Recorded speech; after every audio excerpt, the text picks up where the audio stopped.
Hi, welcome to this channel, The Hebrew Bible. This is Moses Gumadi, and in this episode I want to talk about the Hebrew alphabet. So there are 22 letters in the Hebrew alphabet, and we call them Aleph Bet. In fact, the English word alphabet comes from this, Aleph Bet. In Greek it is Alpha Beta. In Hebrew it is Aleph Bet. Obviously Greek comes later on and therefore it has come from Hebrew, Aleph Bet. The letters are also called as Otiot, and the word occurs 3 times in the Bible, and I will talk about this in another video in detail. But for now we can say they are letters Otiot, Aleph Bet. So let's look at the 22 letters now. The first letter is, obviously, as I said, Aleph. You pronounce it Aleph. This is how it looks. And the next letter is Beit. Beit. Gimel or Gimel. Dalet. He. Vav. Zayin. Chet. Tet, Yod or Yud, Kaf, Lamed, Mem, Nun, Samek, Ain, Pe, Tzadi or Tzadik, Kof, Resh, Shin, Tav. So these are the 22 letters of Hebrew alphabet. Interestingly, if you're familiar with the Bible, in Psalm 119, you can find the Hebrew alphabet in your English Bible. There are 22 sections in the Psalm. It is the longest chapter in the entire Bible. It has 176 verses divided into 22 sections with 8 verses in each section. And every section is headed by a Hebrew letter because there are 22 sections. You can see there in the picture Aleph, Bet, Gimel. Now, the reason is because the first letters of the sentences in the Aleph section begin with Aleph.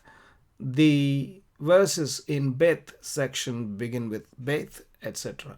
That's the reason why it has been divided like that. And so 22 letters in Hebrew. Now, the Lord Jesus Christ in the book of Revelation says, I am Alpha and Omega. I am Alpha and Omega, the beginning and the end, the first and the last.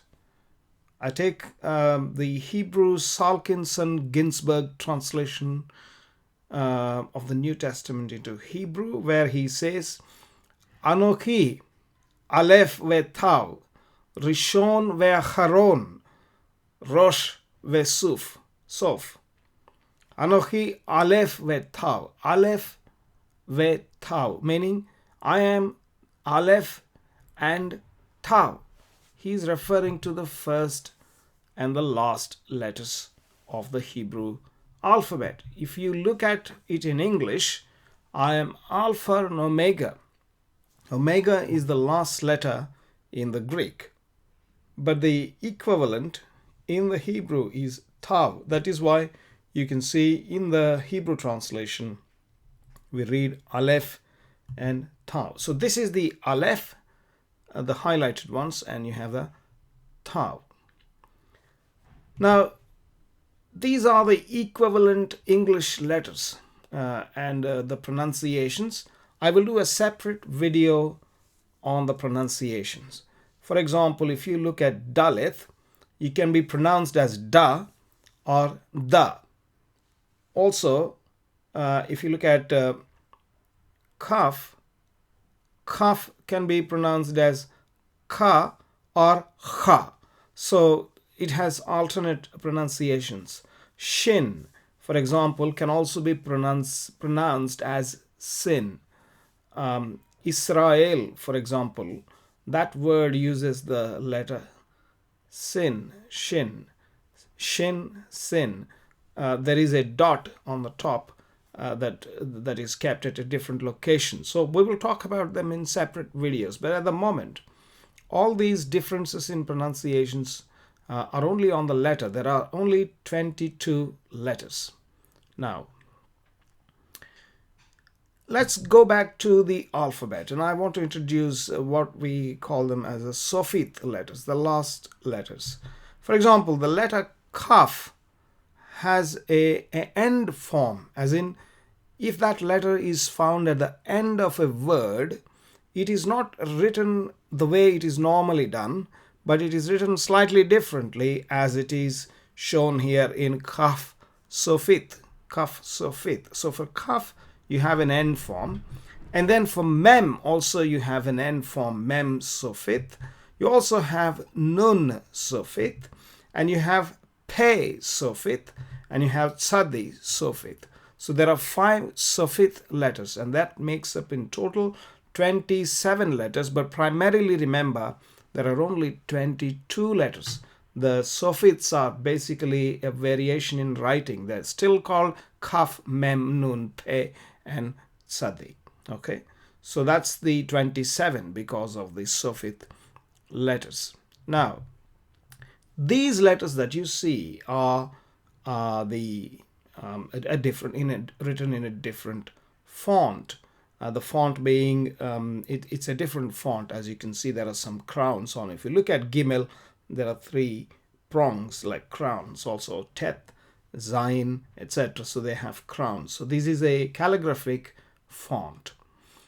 Just in case if you come across any of these, so you can recognize.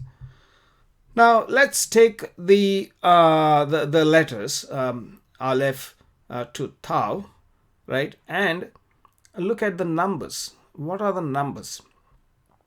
They also represent the numbers.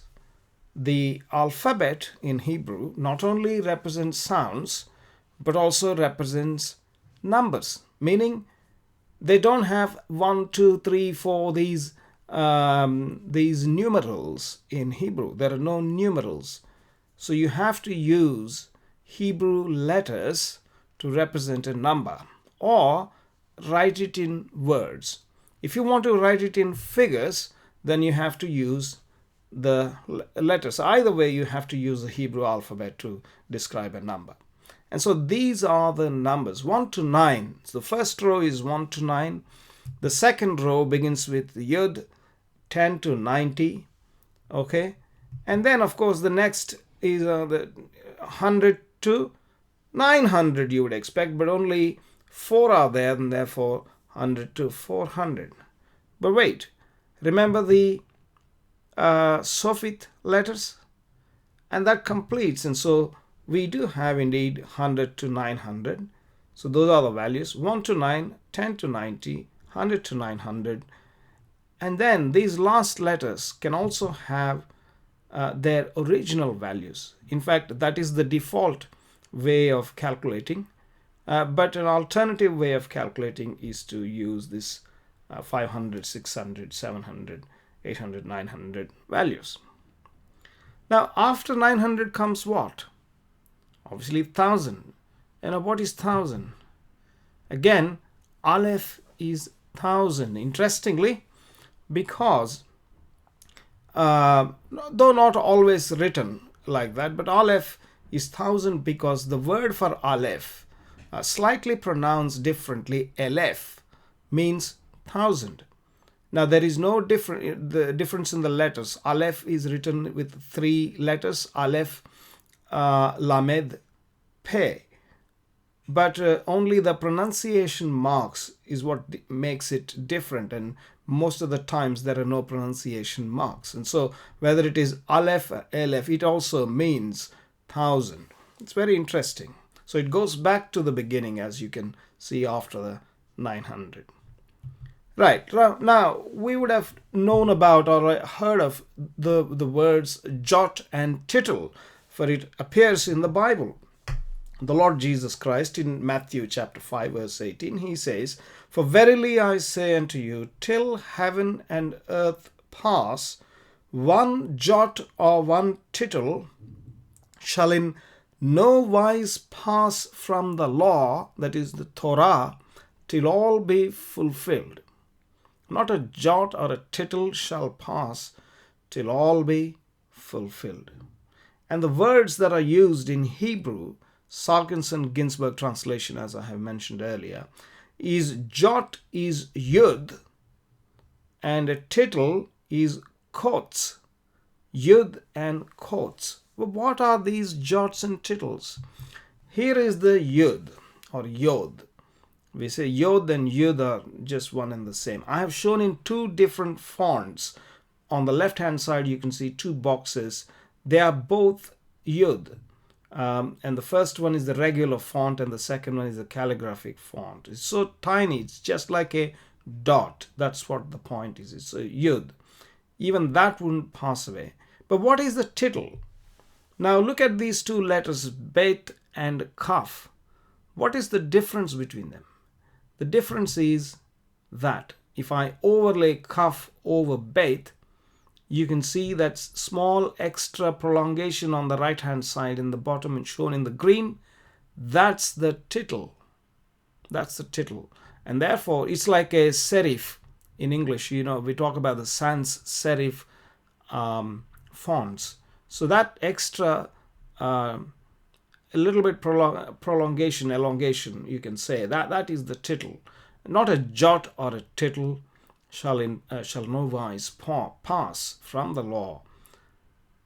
Right, now that we've seen the bet and kaf looking a little bit the same, I must mention a few cases like that where the letters look the same. So there is good likelihood that beginners will confuse them.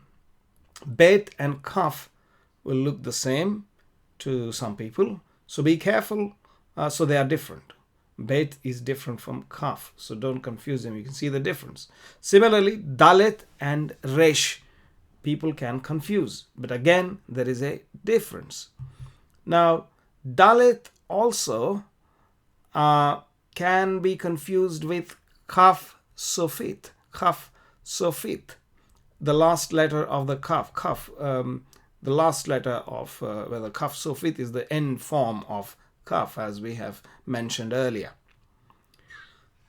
Right, so the next letter that could be confused is he. He with chet.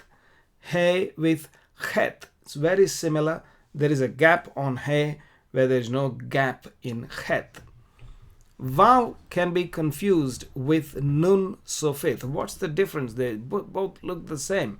You can see even in the previous thing, the kaf sofit is actually below the writing line, the line on which you write the letters. That goes a bit below kaf sofit.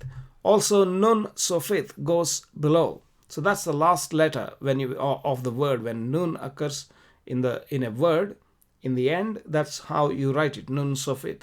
And so they look the same, but it's a bit more elongated. Now, vav can also be confused with zayin in some cases, although in this font there is clearly a T sort of a marker on the top. But that size of it may be sometimes small in some fonts, in some printed Bibles, and therefore it's very likely that some people might get confused with zayin and vav. Tet and mem are quite different, to be honest, but again, beginners might confuse between them. Okay, kaf and nun are very similar looking again, but nun is narrower than kaf, as you can see. That's the difference. Okay. And the next letter that one could confuse is samek. Samek is either this triangle is a pointy shape in the bottom, or in some fonts it is circular, almost circular. And mem sofit looks like a square. That's the difference. These two sometimes can throw off. I mean, if you find an old manuscript, even experts will have a challenge, except obviously they know the words and therefore they could tell which is it, or whether it is occurring in the end, etc. So mem sofit occurs only in the end, and if the word makes sense, obviously you know it. But sometimes you could confuse between samek and mem sofit. Ain and tzadi, they are actually different. You can see them to be different, but beginners will confuse between them. Het and tav also is a source of confusion, and so is tzadi with tzadi sofit. Tzadi sofit is straight below, whereas tzadi, he gets back to the left. So that's about the Hebrew letters. For now, thank you for watching this video, and I will come back to you with more in the next video.